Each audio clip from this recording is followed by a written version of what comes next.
those moms that are struggling at home. I want to bring them joy. I want them to laugh.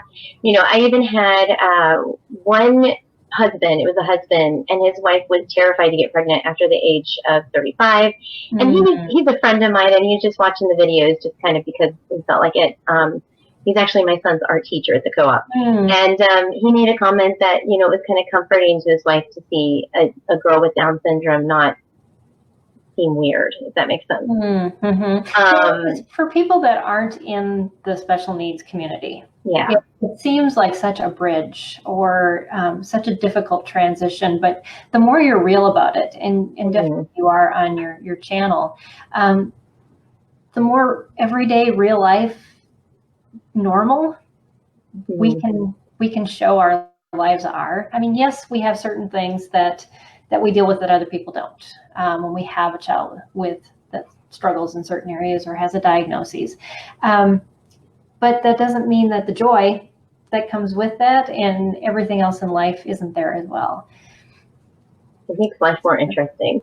Yes, definitely. I remember in the hospital, because when you find out your child has Down syndrome and you're in the hospital after labor and you've already got all that post-pregnancy stuff going on, I just remember I was crying. I'm like, she makes my family more colorful. And the nurse was like, oh my gosh. Every time I said that, that was my thing that I kept repeating.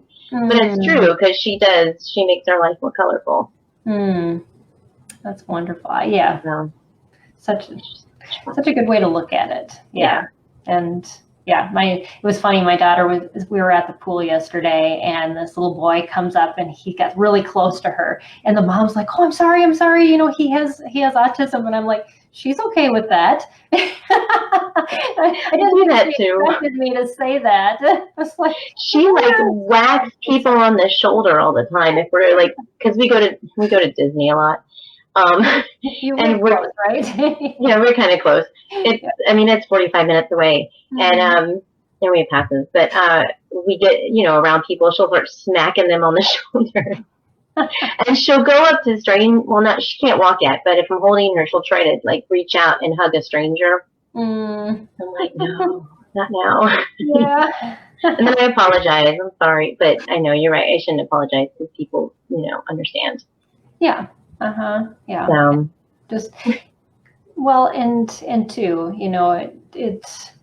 I think people are becoming more understanding, more aware of, you know, that I was on a plane the other day, and there was a girl in front of me that I'm pretty certain was on the autism spectrum. Every once in a while, she'd let out a scream, and everybody around us was very tolerant of her, just, you know, outbursts every once in a while, and Dad, you know, couldn't do anything to stop it, and everybody knew that, and so it was neat to see how it was handled by the whole community on the plane.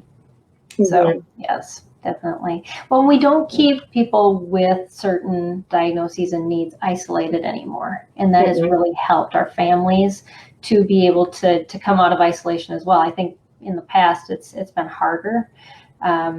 Because we still have a long way to go, but yes, definitely. Yeah, she's definitely not in isolation. Yes. She comes with me everywhere. Good. And I mean, people call her their little angel, and we go to places, and if there's a crowd, I put her on the floor. She'll scoot around and say hi to everybody. Oh. And makes me nervous. But I do know a lot of families that have kept their kids at home and not really socialize, just, you know, just because it's easier. And I mean, I understand family life is, but at the same time, it's like, come out and hang out with us. I don't know. Right. Yeah. Come hang. The situation you expose her to, the more comfortable she's going to be in those, and she's going to learn more lessons because you're exposing her to more situations where you can make those comments. Well, maybe we shouldn't touch that person, or, you know, and so it isn't like it happens so infrequently. If you allow it to happen enough, those are just lessons that, you know, like just with our typical kids, we have the same things.